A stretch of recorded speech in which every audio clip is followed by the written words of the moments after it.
Andy. Hey, what's going on, everybody? It's 10 o'clock on the East Coast. You're listening and watching the Daily AI Show live. Today is January 2nd. And with us today, we have a few in the group. Still got some people out finishing up their either their holidays or otherwise. But we do have Beth, Andy, Robert, Brian. And today we're talking about the small business AI advantage. And what does that mean? If you're a small to either medium-sized business, first of all, we'll define what we feel like that means, because that can change as well. And then what does it mean in 2024 to have that AI advantage? How can you use it to the best of your ability? And how can you act or perhaps pass larger competitors, organizations that have many more people on staff who just cannot move as fast as you can? So with that, I'd love to kick it off and throw it over to you, Robert, because we were just talking right before we went live. And I think you had some really good use cases, not only what you're doing with WSI, and we can talk about that, but then also, you were giving up some other examples too. So let me throw it to you. Yeah, so I'll start in saying this is, if you're a small business, medium-sized business, I'm going to be a hype man for you, because this is your day to shine. Because right now, very few technologies or offerings or tools that you could use in years past are going to really make you competitive against your much, much larger competitors. It's very, very seldom the case that you'll be able to compete with them on different levels. But now, with AI tools, just basic stuff, you can do things without hiring additional staff or without really adding additional expenses to your organization, and still have massive increases in efficiencies and output. So I'm just trying to tell you, now is your time. Don't ignore the opportunity here. Now at WSI, we're obviously a worldwide leader in digital marketing for small businesses and medium-sized businesses. But recently, we've taken on about 12 months ago the next level, which is basically helping small, medium-sized businesses with integrating AI into the organization. So what I think is important for small businesses to know is you don't have to do everything. The bigger organizations, the enterprise level companies, they, like I was telling the people earlier before we started the show, they're like a huge cruise ship that you just can't turn, But when you're a small business owner, you're like a tugboat. You can pivot on a dime. So that's what we're looking at right now in the world of AI. You have the ability to integrate software quickly, or change workflows easily, or change the culture of your organization with your 10 employees much faster, right? And whereas the big organizations, it takes much more. You have to hire a whole team. You have to do coachings and training sessions and workshops, and it's so much easier with less people. Now, the question, of course, remains like, well, we can't afford it. We're a small person team, and the beauty of that is goes back to the theory of constraints. Is the idea that you really identify your bottlenecks one at a time and fix that one bottleneck. And then next quarter or the quarter after, then you go after the next bottleneck that rears its ugly head. So you don't have to go after every low-lying fruit solution that your team is looking at. You don't have to go after every problem area that AI looks like it can fix. Just do the one item that has the maximum possibility of return on investment, and then go after the next one and the next one. So small business owners still have opportunity here. Am I going crazy, Beth? What do you think?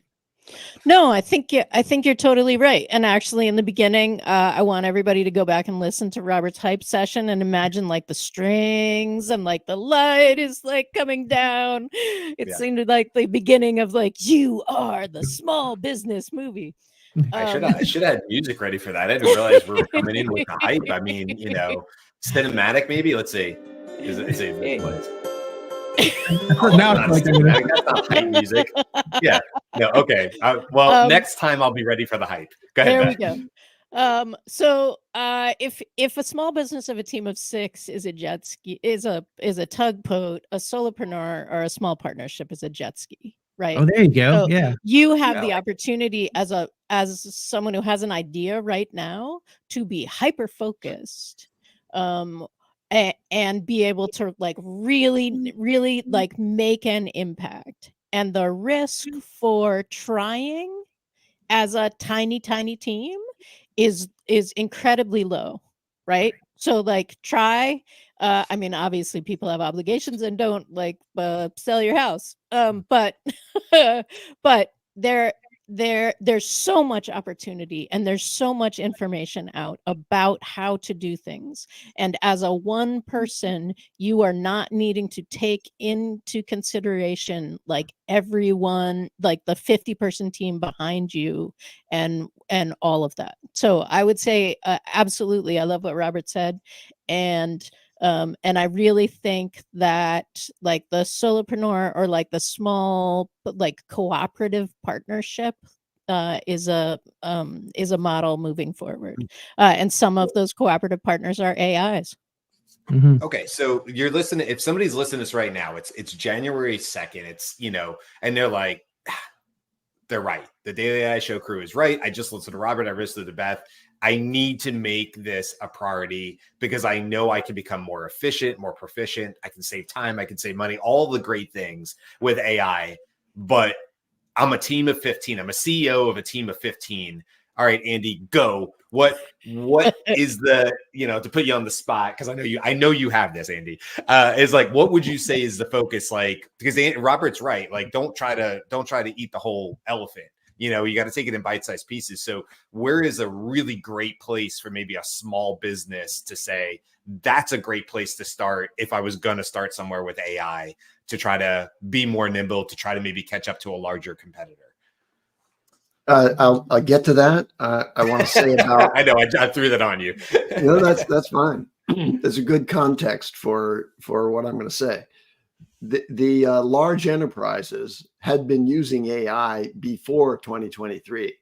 Yes. What's happened in 2023 is what's described as a democratization of access to tools that can actually provide the efficiency and scaling benefits to small teams in a digestible way without having to make extraordinary strategic investments in the kinds of teams that large enterprises have already had. And the very largest enterprises we know, they've been using AI for more than a decade. So it's really something that is most of apropos small to medium businesses that weren't previously incorporating AI. So this is a recurring theme on this show, which is, it's not too late. I mean, the bus hasn't left the station yet, really. Get on the bus, though. That's the first thing. And there's a prescription for it. And then one of them is to, advocate and empower AI literacy among all your employees, because the tools that are going to be used that actually give you those advantages that were once the domain of the large enterprises, but now can empower you as a small team, those tools are primarily at the moment things that increase the productivity and quality of output of individuals in your team. And I'll cite what we've learned in the course of 2023 through some research that was done with Boston Consulting Group consultants. And that is that there was a measurable and significant increase in the quality and the quantity of output of those consultants when they use generative AI in their practice. So that's important.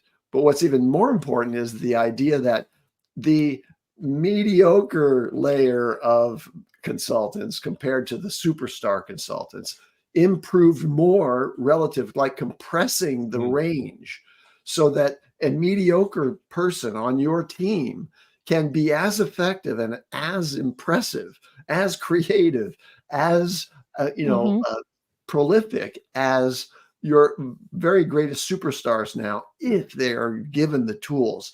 So you don't want to have these laggards in your organization. Of your 15, there's 5 of them probably who you would say, okay, well, I'd really like, if I had the opportunity, I'd either upskill those people or I'd, swap them out with somebody who's much more capable. Well, those capabilities that you're looking for right now are circling around AI and the exploitation of AI to do that. So AI literacy first, find out who's going to embrace it and start to employ it in their daily activities, and then encourage those.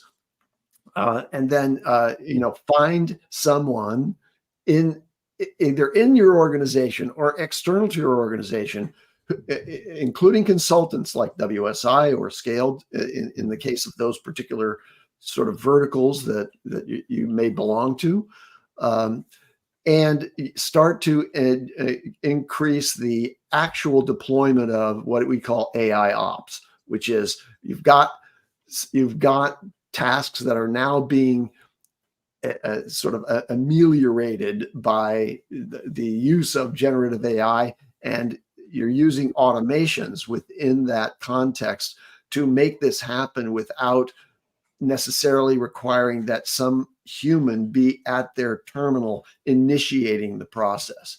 So AI quality content and AI quality output, data analysis, et cetera, is coming to you and the rest of the team members of your organization. That can be delivered by a small team. And that leads to my very last point, which is that, it's not so much that small and medium businesses have an AI advantage relative to large enterprise, big E. It is that a small team can create what it used to take a very large team to do. Right. So with AI tools, a startup, for example, this is changing the VC landscape. The productivity per employee of an AI startup is extraordinary in terms of the enterprise value that's created through the VC process. Very small capital required. The human labor inputs required, very small compared to the market impact that an AI platform, for sure, but also AI apps can deliver. Now, your company may actually have an opportunity to do something strategic by delivering an AI app to the market that is going to expand your reach and your market catchment. That's an opportunity that shouldn't be missed. Wow, that's a lot of good nuggets in there, Andy. And while you were talking, so many people were giving us comments on our topic, so I want to address those. And the first of which is, how do you determine ROI in AI? And I want to give my thoughts, but I think Brian would be really well positioned, given that he works for Scaled and they have some great ways of going about this solution. But my take on that is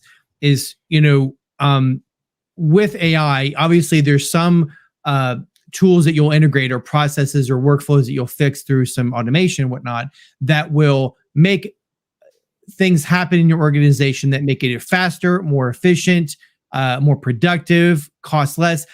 It's you as an organizational leader or the culture to determine how those changes are then going to, how do you say it, trickle down to other decisions. Meaning, if you're able to make your employees more efficient so that their tasks are, their time is now 80% of their time versus 100% of their time spent on the tasks that they have to do, what do you do with that 20%?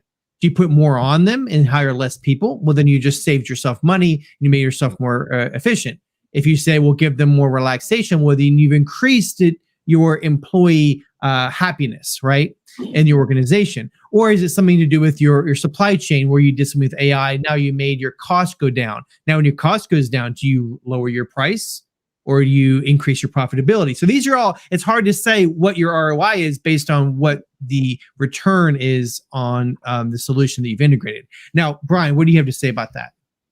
Yeah, I can give two clear examples of this. So on the sales side, so Scaled is a sales consulting company, and we do focus primarily in the sales consulting. And our CEO, Jake Dunlap, I recommend anybody, if you're in sales or you just like really good LinkedIn content, you should follow Jake, because he's been doing this since 2018 on LinkedIn, and he puts out great content. And Jake and I, have had many, many conversations over the years since I've worked with Scaled, and he's a 20 plus year sales leader, right? And then he started Scaled 10 years, 11 years ago, whatever it was. But before that, he was working for different organizations like Glassdoor and other people. And what he tells me all the time with AI, as we now bring this to our customers, a lot of the areas we'll focus with sales teams is just simply in, like, let's take something like prospecting.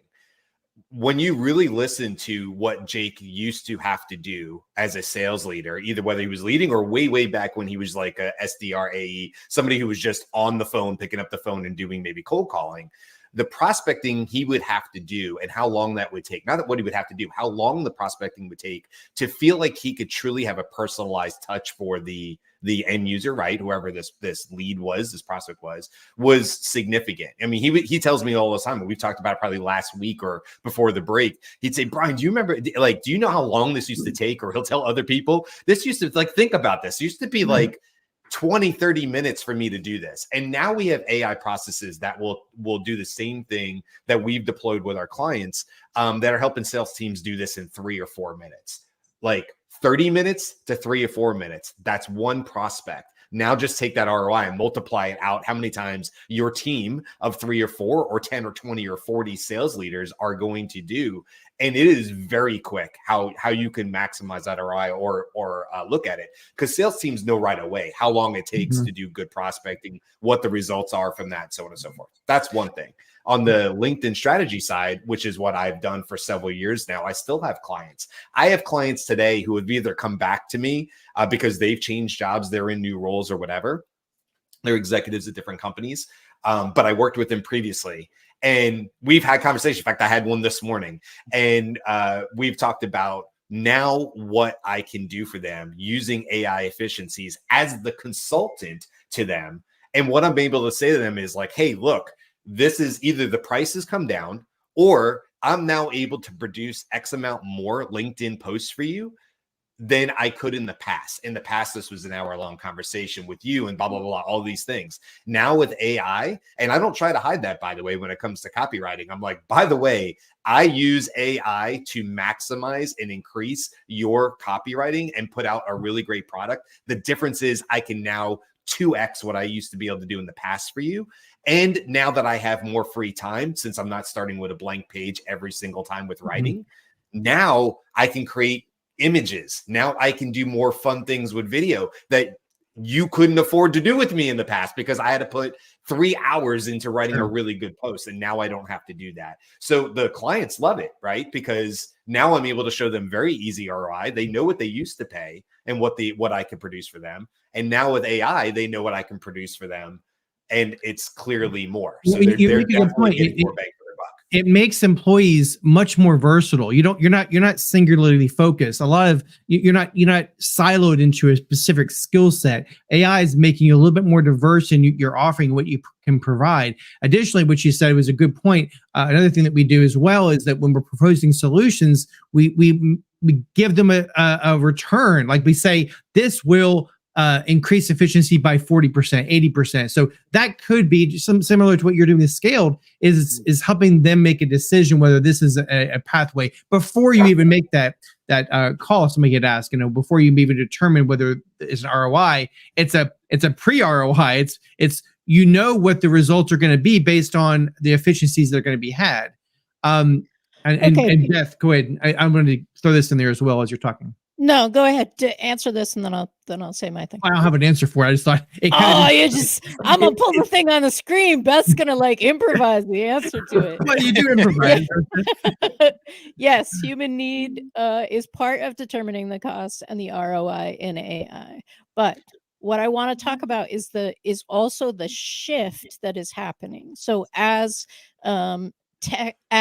skill and technique gets leveled up, what you are capturing in your business relationships, it is the emphasis on relationships with a capital R, right? So AI lets your humanness come to the front and time to be developing those relationships, to be establishing rapport. And to what he was talking about, the third finding was that the employees who did worse with AI were the employees who did not understand how to use it and trusted it too much, right? So data is gold.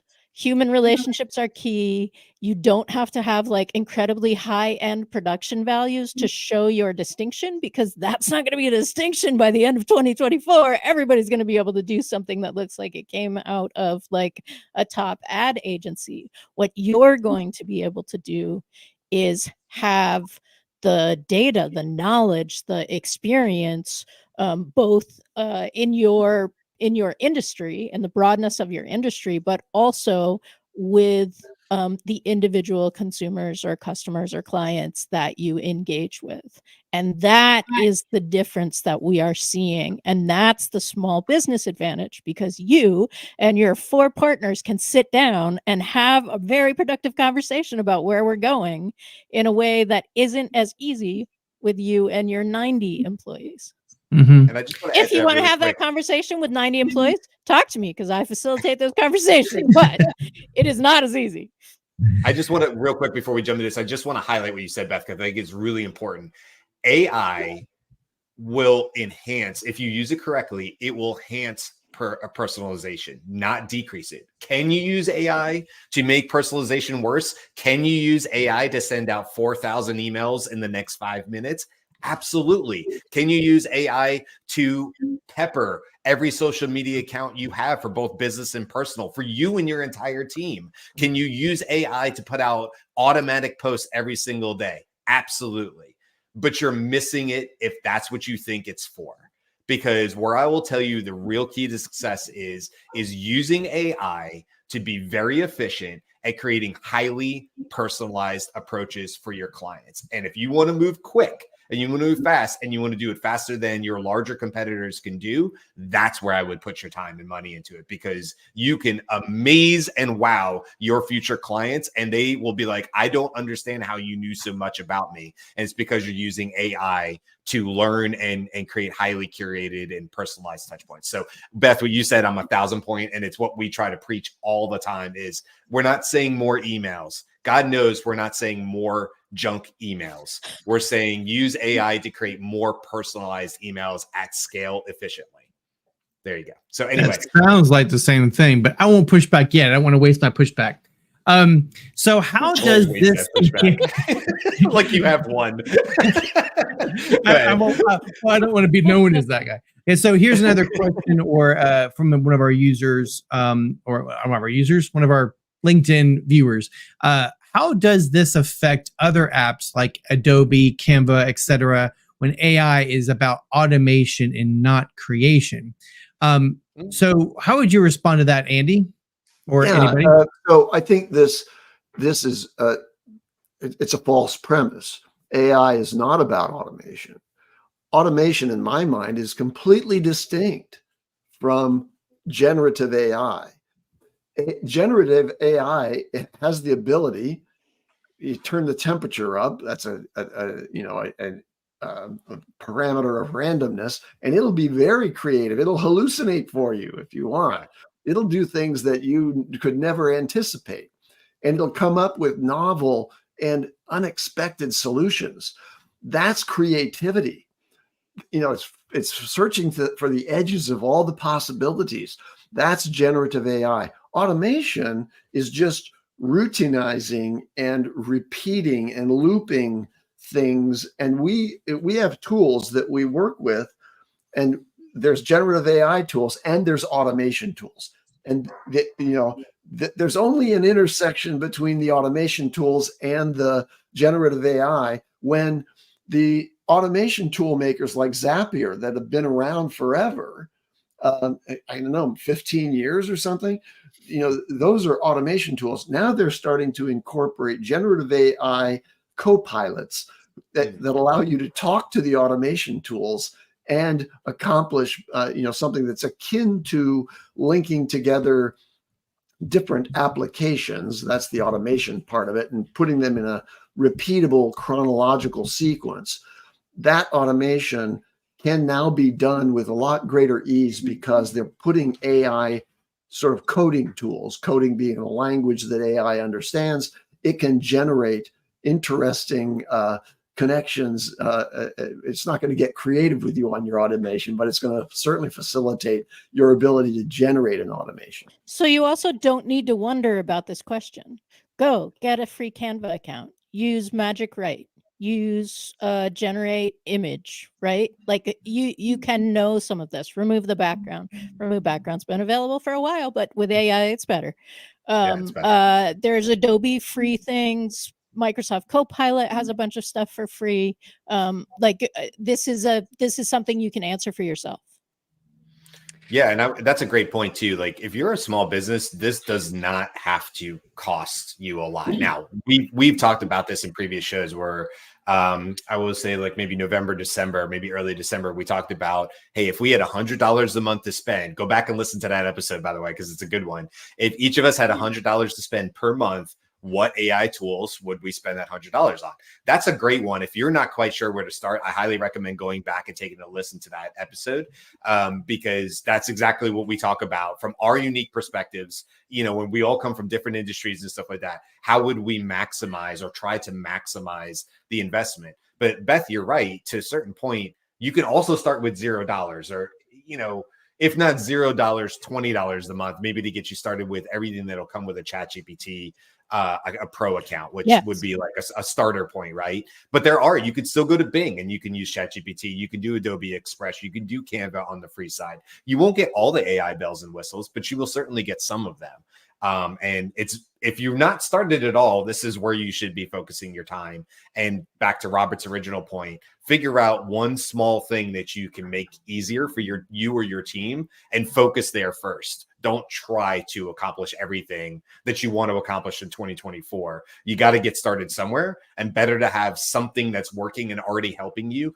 next week than trying to plan out something that's not going to make a difference to Q2. And that's really where I would say focus. Like, try to fix something by next week. If we're saying what to focus on, I feel like I say this all the time to the point where I feel like I say it too much. Is we have been conditioned since we left college or high school of how to process problem solving, how to go about a task and navigate the landscape, right? And to determine a solution to whatever that is. From how do I mow my lawn to how do I change a diaper to how do I do something at work, right? We've been trained on how to go about those tasks, and the tools and the resources that we have been conditioned to use.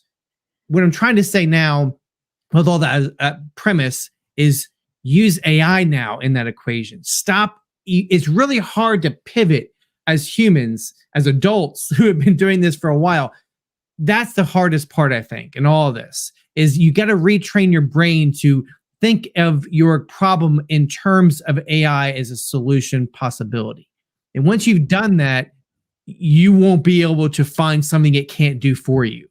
That's the light bulb the size of the sun above your head. That's going to be like, holy crap, I had no idea. That's why you got to start with stop using Google. You know, no offense to Google, but start using ChatGPT in everything. Bring it to every conversation. And that's what Ethan Mollick has been saying for a year now. That's where you start. And then everything will start to flow from that. You don't need to know the names of the tools. That's something different. Right. And I will say that often when we talk about ROI, we want to look at the pain point and we want to address the pain point. For AI, in this first experimentation, you're getting used to it. It is going to be easier for you to see the value of AI if you start with something you do really well, like you know all the steps, and it just takes you a little longer than you wish than it would take. And now you look at AI through that lens. Part of why you're doing that is because you can see when AI is going off rather than it's solving a problem because you need something to solve a problem, right? But you can start to get to know what it is like to partner with AI as a creative, rapid, multi-resource, can do 5 things at the same time in a way that human brains can't. And really start to know what's possible. And as a small business, offering those services to other people, just get ready to blow their minds, because that is immediately apparent. Reid Hoffman, the founder of LinkedIn, wrote a book a decade ago or so, I believe, about creating the brand of you. I'm hacking his actual title. I don't remember it, but the idea is here that the smallest business that you represent that can get the greatest advantage is you. So, you need to start doing all these things that we're recommending that small businesses do. And that's get in the conversation, get on the bus, and, even if you become, as I think all of us on this show have become among our personal networks, a too clanking, noisy advocate for AI. If you become that, it's a good sign, because it really is exciting. It's creative. It's enabling, and you'll become a cheerleader for AI if you just dip your toe in. I'm probably talking to an audience that's already deeply enmeshed in it. But if anybody else listens to this who hasn't yet put their toe in the water, get wet.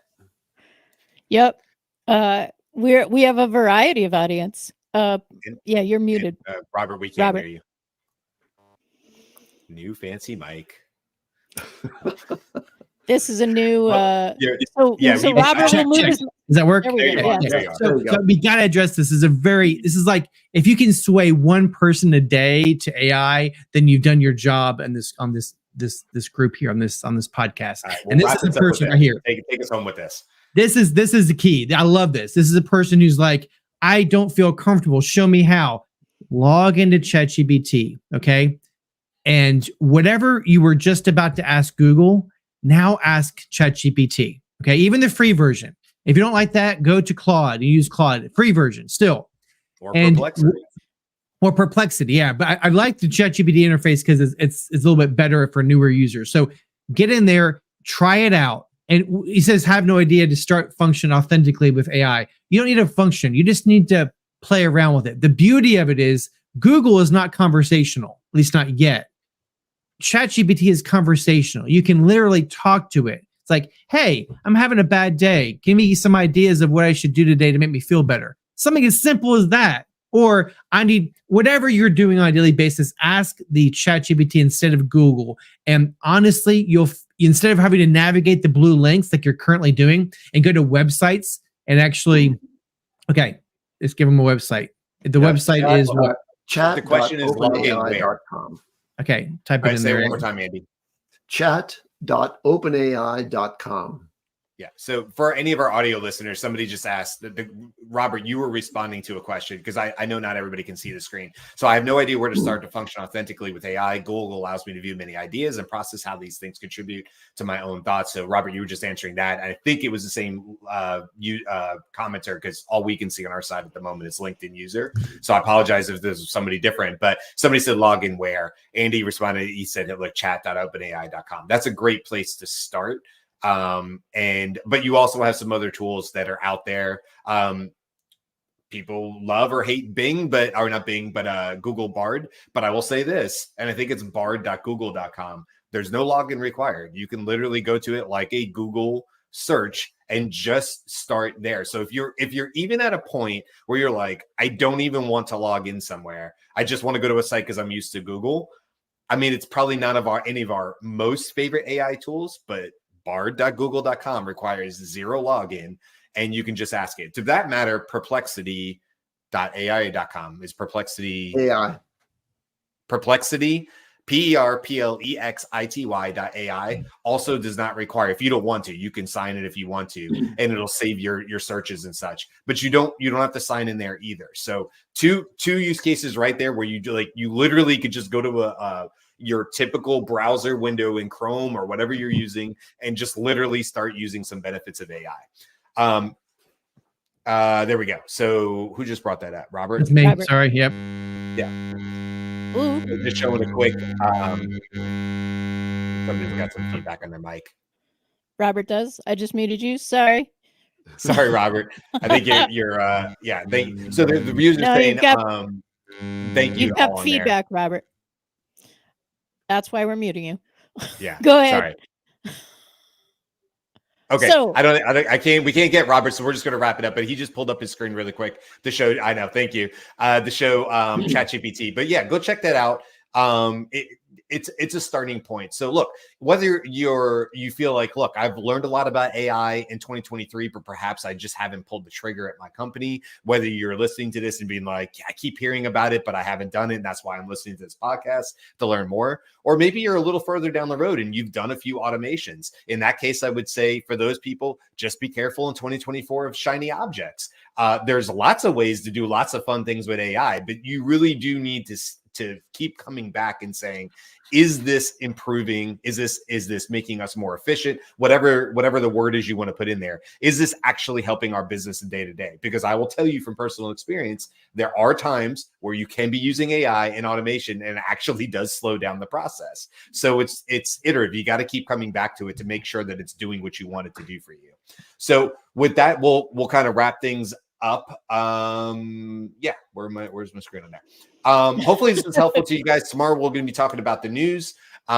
We have more topics coming up later in the week, so keep coming back, as well as all of 2024. We have lots of things in store. So thanks everybody. Thank you to all our commenters, and we will see you guys tomorrow to talk about really everything that's been going on in AI in the last 7 days. There's always something fun to talk about. So we'll see you then. All right. Bye, everybody. Bye.